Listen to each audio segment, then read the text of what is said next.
21, I thought I had it all figured out. I had a clear plan laid out for my life. I had a set of goals I wanted to achieve, and I had a list of milestones I wanted to reach. I thought I was really on the ball.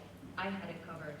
And I thought all I had to do in order to be happy was to stay on that path, follow my plan, stay on top of it, be in control, and just keep ticking those goals on my life plan. But actually, instead of being really happy and fulfilled, this is how I felt. Every time I reached a goal, every time I had some kind of achievement, I had a little happiness boost. Sometimes it was small, sometimes it was big. But after that boost, I was back to status quo, back to where I was before achieving that goal. I was a little bit confused. I was working my bum off in order to achieve these goals. Why wasn't I getting to that sustainable place of happiness that I wanted, that I really desired? So what did I do? I set more challenging goals. I pushed myself further. I set goals that took longer to achieve, that were even more difficult. But still, the same pattern followed. Just some kind of boost and then back to where it was before. I was getting really fed up. And it was exhausting putting myself against myself all the time. And that's when I realized there was something I was doing wrong in this whole happiness chase. And that's when I said, screw the happiness chase. I've got to go and figure out how to do this differently. And that's how I ended up going to study positive psychology and actually specialize in the science of happiness and human performance.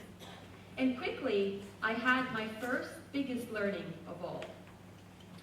Happiness is not a destination, it's a journey. Happiness, it's not a chase, it's an everyday choice.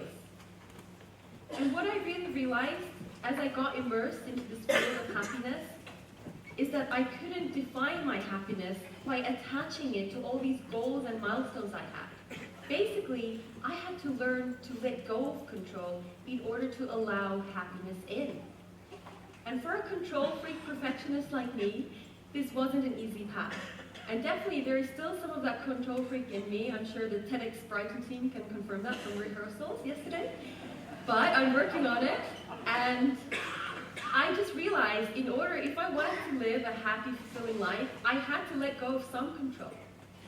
So I thought, okay, I need to let go of control, stop obsessing over my goals and achievements, but what is it that I can do in order to welcome happiness in?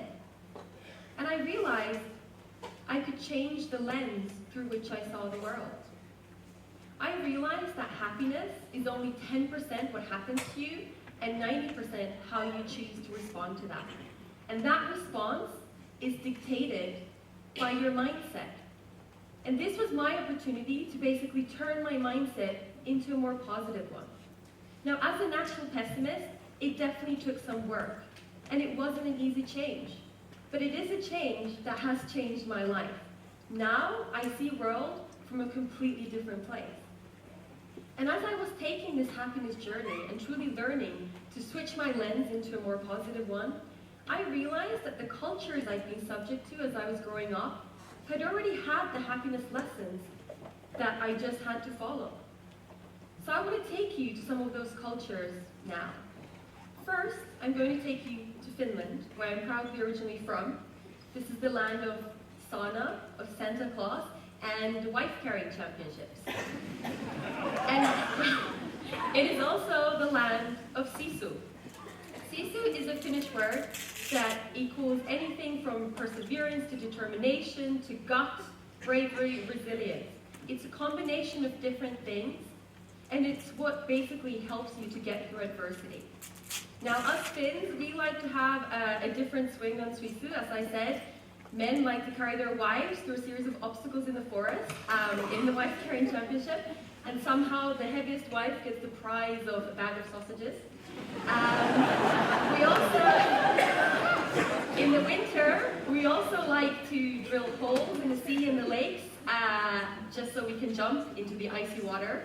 So we are quite quirky, special creatures, but we have sisu, and we can all have sisu if we want. For me, when I'm encouraging you to have sisu, I'm not telling you to stop carrying your partners around, but I am encouraging you to be confident that you are able to deal with any adversity that faces you. You have all the abilities and resources within you to get through life. Not only to survive, but actually to thrive in the face of adversity. I encourage you to really see challenges, setbacks, and failures as something to learn and grow from. That is what sisu is really about. And if there's one thing that you can do when it comes to having more sisu in your life, it's this. Next time you are faced with a setback, a challenge, or a failure, I want you to stop. Look at that challenge as some external event that is not tied to your identity, and ask yourself, what can I learn from this situation? And then use that learning to drive yourself forward. Because that's how you learn to live in uncertainty. And really, the only certainty we have in life is uncertainty. So we really need to learn to thrive in it. And I believe the answer to thriving in that is with sisu. So now from Finland, I want to take you to Brazil, where I spend most of my teens. The land of sunshine, football, and beautiful people. It is also the land of samba. Now you might know samba as a dance. When I say samba, you might imagine people on the streets, in the sunshine, in the carnival, having a great time. And definitely, that is a big part of samba. But samba is so much more. Samba is really embedded into the Brazilian culture as a way of life. It's a way of celebrating the now. It's a way of being in the moment and being present. So when I'm asking you to samba up your life, I'm asking you to stop worrying about the past and stop being anxious about the future. I'm encouraging to basically for you to take a pause, take a moment to just be here right now. Because that's what really the Brazilians have mastered, and that's why they are such positive, optimistic people naturally. And when I lived there, they just welcomed everyone into their culture because they were all about celebrating life and being in the moment. So when it comes to you introducing more samba and mindfulness into your life, again, I have one tip for you. Next time you're out with your loved ones or having dinner at home or sitting in a cafe, I ask you to put your smartphone away. We are getting dangerously addicted to our screens, and it is taking us away from the moment, and it is taking us away from happiness. You cannot control everything that is going on around you, and you obsessing over your smartphone isn't going to bring any more control in.